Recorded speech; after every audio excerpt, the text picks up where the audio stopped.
ഇന്ത്യയുടെ ഇന്നത്തെ സാഹചര്യം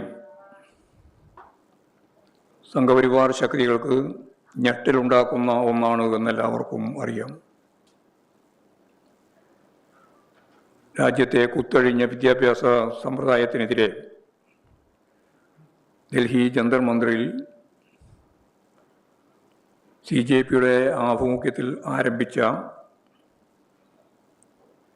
വിദ്യാർത്ഥികളും യുവാക്കളും നടത്തിക്കൊണ്ടിരിക്കുന്ന സമരം ചരിത്രത്തിൻ്റെ താളുകളിൽ ഇപ്പോൾ രേഖപ്പെടുത്തപ്പെട്ടിരിക്കുകയാണ്. ആ സമരത്തെ അടിച്ചമർത്താനുള്ള കേന്ദ്ര സർക്കാരിൻ്റെ എല്ലാ ശ്രമങ്ങളെയും അതിജീവിച്ചാണ് പുതിയ തലമുറ സമരം തുടരുന്നത്. പുതിയ തലമുറയെ പറ്റിയുള്ള നമ്മുടെ ധാരണ ഒരു വലതുപക്ഷവൽക്കരണത്തിൻ്റെ ഭാഗമായിട്ടുള്ള ഒരു പൊതുബോധം, അവർ രാഷ്ട്രീയമുള്ളവരല്ല, അവർ അരാഷ്ട്രീയവാദികളാണ്,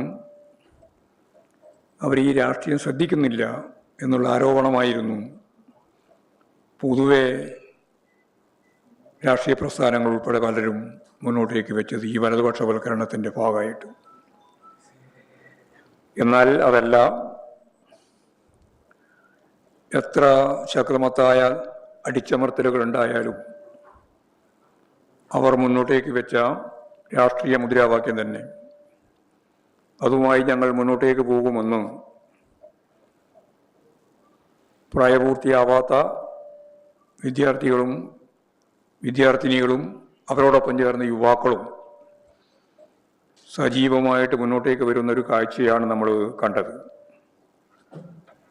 രാജ്യത്തെമ്പാടും വലിയ രീതിയിലുള്ള പ്രതിഷേധം ഈ കുട്ടികൾക്ക് നേരെ, യുവാക്കൾക്ക് നേരെ നടന്ന കടന്നാക്രമത്തിൻ്റെ ഭാഗമായിട്ട് ഉണ്ടായിട്ടുണ്ട്.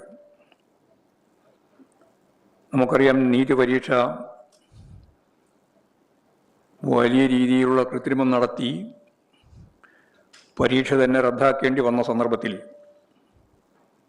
സമ്മർദ്ദം സഹിക്കാതെ 20ലധികം കുട്ടികളാണ് കേരളത്തിലുൾപ്പെടെ ആത്മഹത്യ ചെയ്തത്. അതിനിടയാക്കിയ വിദ്യാഭ്യാസ വകുപ്പ് കൈകാര്യം ചെയ്യുന്ന മന്ത്രി ധർമ്മേന്ദ്ര പ്രധാൻ രാജിവെക്കണമെന്ന മുദ്രാവാക്യമാണ് ഈ വിദ്യാർത്ഥികളും യുവാക്കളും എല്ലാം മുന്നോട്ടേക്ക് വെക്കുന്നത്. അതിനെ കേട്ടുകേൾവിയില്ലാത്ത രീതിയിൽ, സമീപകാലത്തൊന്നും ഡൽഹി കാണാത്ത രീതിയിലുള്ള പട്ടാളത്തെയും സായുധ സൈന്യത്തെയും വിഭാഗങ്ങളെയും അർദ്ധസൈനിക വിഭാഗത്തെയും എല്ലാം യോജിപ്പിച്ചണിനിരത്തിക്കൊണ്ടാണ് നരനായാട്ട് കേന്ദ്ര സർക്കാർ സംഘപരിവാർ വിഭാഗം നടത്തിയിട്ടുള്ളത്. യഥാർത്ഥത്തിൽ കുട്ടികൾക്ക് നേരെ നടന്ന ഈ ശക്തിയായിട്ടുള്ള കടന്നാക്രമം ഇന്ത്യൻ ജനാധിപത്യ മനസ്സിനെ എത്രത്തോളം സ്വാധീനിച്ചു എന്ന് മനസ്സിലാക്കാൻ സാധിക്കുന്നതാണ് സമരമുഖത്ത് വന്ന ഈ കുട്ടികളും യുവാക്കളും സഹിച്ച ത്യാഗത്തെ സംബന്ധിച്ചുള്ള ഇന്ത്യയിലെ സാമൂഹ്യ സാംസ്കാരിക രാഷ്ട്രീയ രംഗത്തു നിന്ന് വന്ന ഓരോരുത്തരുടെയും പ്രതികരണങ്ങൾ നമുക്ക് മനസ്സിലാക്കാൻ സാധിക്കുന്നത്. പെൺകുട്ടികൾ ഉൾപ്പെടെ സമരമുഖത്തുള്ള നിരവധി ആളുകൾക്ക് നേരെ കടന്നാക്രമണം നടന്നു. ഒരു കുട്ടി ഇപ്പോഴും ആശുപത്രിയിൽ വെന്റിലേറ്ററിൽ കിടക്കുകയാണ്. 21 വയസ്സ് പ്രായമുള്ള ഒരു പെൺകുട്ടി. പോലീസ് അതിക്രമത്തിനെതിരായി സാംസ്കാരിക പ്രവർത്തകരും ചലച്ചിത്ര പ്രവർത്തകരും എല്ലാം ശക്തിയായിട്ട് പ്രതികരിക്കാൻ തുടങ്ങിയിരിക്കുകയാണ്. കേരളത്തിലെ ഏറ്റവും പ്രമുഖരായ മമ്മൂട്ടി, മഞ്ജു വാര്യർ, ദുൽഖർ സൽമാൻ, വിസ്മയ മോഹൻലാൽ, ടോവിനോ തോമസ്, ആസിഫ് അലി, ജോജു ജോർജ്, ഭാവന, കുഞ്ചാക്കോ ബോബൻ, ഇന്ദ്രജിത്ത് തുടങ്ങി സാംസ്കാരിക രംഗത്ത് അറിയപ്പെടുന്ന ആളുകൾ പ്രതിഷേധവുമായി രംഗത്ത് വന്നിട്ടുണ്ട്. ഇന്ത്യയുടെ നാനാഭാഗത്തു നിന്നും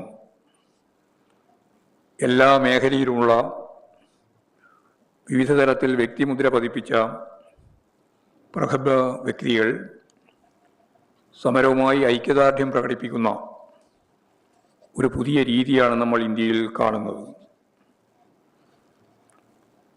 സോനം വാങ്ചുക്കിൻ്റെ നിരാഹാരം ഇപ്പോൾ അവസാനിപ്പിച്ചിരിക്കുകയാണ്.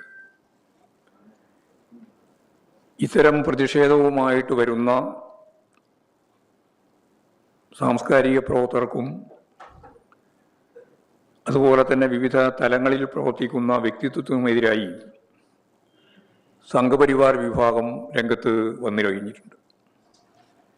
കേരളത്തിലും ചിലർക്കെതിരായി അവരുടെ വീടുകളിലേക്ക് പ്രകടനം നടത്തുന്ന സാഹചര്യം നമ്മൾ കണ്ടിട്ടുണ്ട്. തൃശ്ശൂരൊക്കെ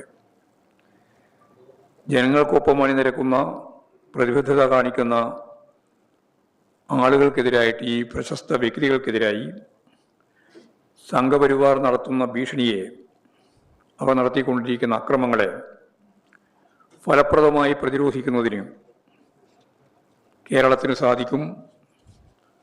ആ പ്രതിരോധം കേരളത്തിൽ ശക്തിയായിട്ട് രൂപപ്പെടുത്തി മുന്നോട്ടേക്ക് കൊണ്ടുപോവുക എന്നുള്ളത് തന്നെയാണ് സ്വാഭാവികമായിട്ടും ഉദ്ദേശിക്കുന്നത്. രാജ്യത്തെമ്പാടും നടക്കുന്ന ഇത്തരം പ്രവർത്തനങ്ങളെ CPIM സംസ്ഥാന കമ്മിറ്റി അഭിവാദ്യം ചെയ്യുകയാണ്. അവരോട് ഐക്യദാർഢ്യം പ്രകടിപ്പിച്ചുകൊണ്ട് വിവിധ രീതിയിലുള്ള പ്രക്ഷോഭങ്ങൾക്ക് പിന്തുണ നൽകാൻ CPIM തീരുമാനിക്കുകയും ചെയ്തിരിക്കുകയാണ്.